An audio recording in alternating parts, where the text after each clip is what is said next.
Louange à toi, Seigneur, roi éternel, gloire. Salut au Christ notre roi, obéissant au Père. Comme l'agneau vers l'abattoir, tu te laisses conduire à la croix. Louange à toi, Seigneur, roi éternel, gloire. Seigneur, sois avec vous. Et avec votre esprit. Évangile de Jésus-Christ selon saint Jean. Gloire à toi, Seigneur. En ce temps-là, au cours du repas que Jésus prenait avec ses disciples, il fut bouleversé en son esprit et rendit ce témoignage. Amen, amen, je vous l'ai dit, l'un de vous me livrera. Les disciples se regardaient les uns les autres avec embarras, ne sachant pas de qui Jésus parlait. Il y avait à table, appuyé contre Jésus, l'un de ses disciples, celui que Jésus aimait. Simon-Pierre lui fait signe de demander à Jésus de qui il veut parler. Le disciple se penche donc sur la poitrine de Jésus et lui dit, « Seigneur, qui est-ce » Jésus lui répond, « C'est celui à qui je donnerai la bouchée que je vais tremper dans le plat. » Il trempe la bouchée et la donne à Judas, fils de Simon l'Iscariote. Et quand Judas eut pris la bouchée, Satan entra en lui. Jésus lui dit alors, « Ce que tu fais, fais-le vite. » Mais aucun des convives ne comprit pourquoi il lui avait dit cela. Comme Judas tenait la bourse commune, certains pensèrent que Jésus voulait lui dire d'acheter ce qu'il fallait pour la fête ou de donner quelque chose aux pauvres. Judas prit donc la bouchée et sortit aussitôt. Or, il faisait nuit. Quand il fut sorti, Jésus déclara, « Maintenant le Fils de l'homme est glorifié, et Dieu est glorifié en lui. Si Dieu est glorifié en lui, Dieu aussi le glorifiera. Il le glorifiera bientôt. Petits enfants, c'est pour peu de temps encore que je suis avec vous. Vous me chercherez, et comme je l'ai dit aux Juifs, là où je vais, vous ne pouvez pas aller. Je vous le dis maintenant à vous aussi. » Simon-Pierre lui dit, « Seigneur, où vas-tu » Jésus lui répondit, « Là où je vais. Tu ne peux pas me suivre maintenant, tu me suivras plus tard. » Pierre lui dit, « Seigneur, pourquoi ne puis-je pas te suivre à présent?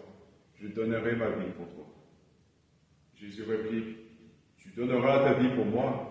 Amen, amen, je te l'ai dit. Le coq ne chantera pas avant que tu m'aies régné 3 fois. » Acclamons la parole de Dieu. Louange à toi, Seigneur Jésus.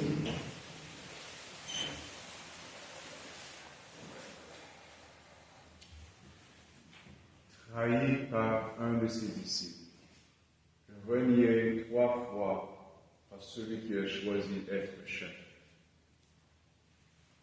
C'est remarquable comment Dieu est capable de vivre et tolérer et accepter la faiblesse humaine. Il accueille en fait. Il a dit que c'est sa joie de vivre parmi les enfants des hommes. Quand nous voyons nos propres faiblesses, il faut prendre le moment de dire oui, c'est là, c'est ça que je suis. Je n'ai pas besoin de me mentir, de me cacher. Tout de suite, il faut lever les yeux vers le Seigneur. Parce que vous allez réaliser avec nos faiblesses, Dieu nous aime. Okay? Pas à cause de nos faiblesses. Mais il nous voit, non pas juste dans nos faiblesses, il nous voit en fait dans un miroir et il se voit. Il a mis son image en nous.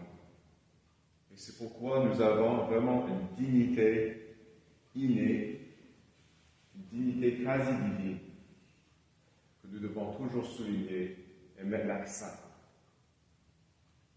Je dois répéter quelque chose que j'ai déjà dit 2-3 fois, mais peut-être pas à vous, mais aux autres, surtout aux enfants.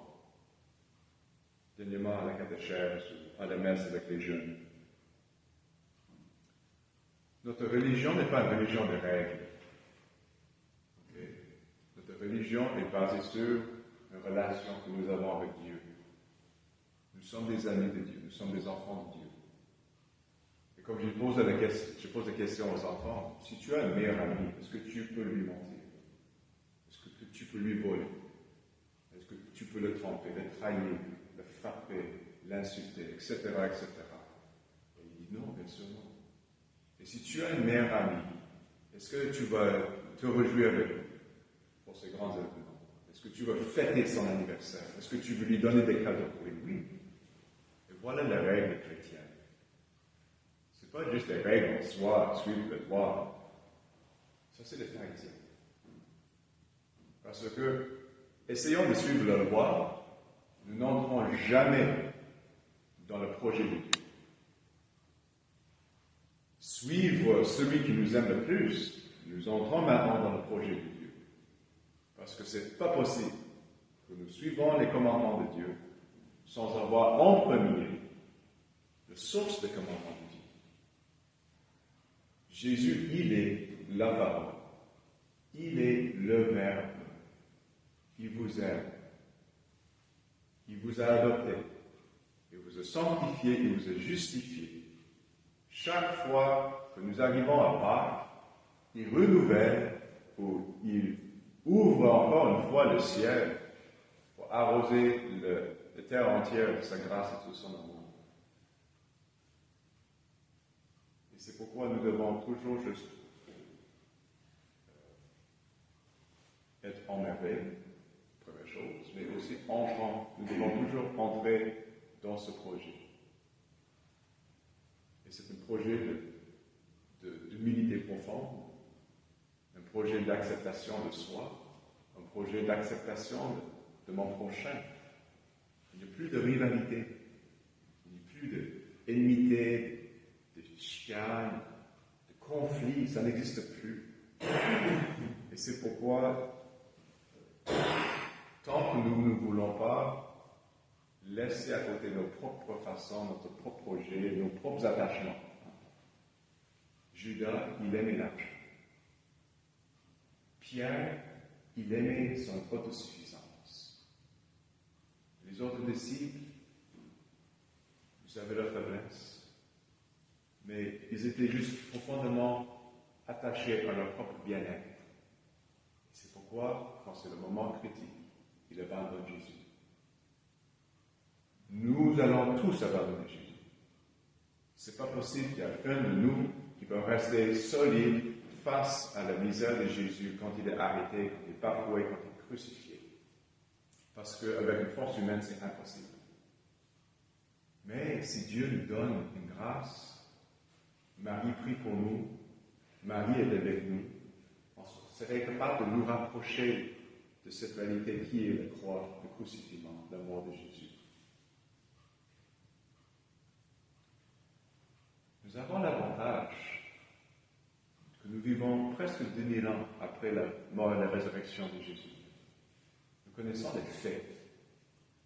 Mais le fait doit être encore renouvelé chaque jour, surtout chaque année à Pâques, dans notre cœur, dans notre esprit, pour dire Jésus, qu'est-ce que tu veux ressusciter dans ma vie? Qu'est-ce que tu veux transformer dans ma vie? C'est à toi, entièrement.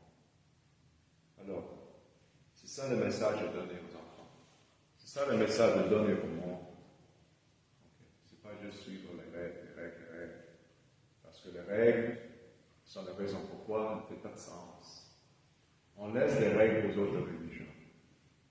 Eux, ils aiment la rigueur. Eux, ils aiment la volonté. Eux, ils aiment les lettres.